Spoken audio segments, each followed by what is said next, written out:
Praise the lord. ఈ సాయంకాలపు వేళ దేవుడు నీకు ఇస్తున్న వాగ్దానము నిర్గమకాండము 32వ అధ్యాయము 34వ వచనము. కాబట్టి నీవు వెళ్ళి నేను నీతో చెప్పిన చోటికి ప్రజలను నడిపించుము. ఇదిగో నా దూత నీకు ముందుగా వెళ్ళును.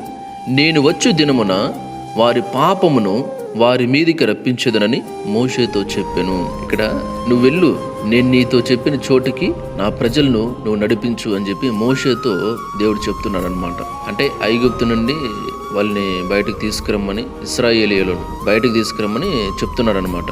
నువ్వు వెళ్ళు, నువ్వేం భయపడద్దు, నేను నా దూతను నీకు ముందుగా పంపిస్తా, నా దూతను పంపించి అక్కడ కార్యమంతటిని కూడా నేను జరిగిస్తాను అని చెప్పి చెప్తున్నాను అనమాట. నేను వచ్చే దినం వరకు కూడా వారి పాపను వారి మీదకి నేను రప్పిస్తాను అని చెప్తున్నాడు. ఎవరి మీదకి అంటే ఐగుప్తుల మీదకి.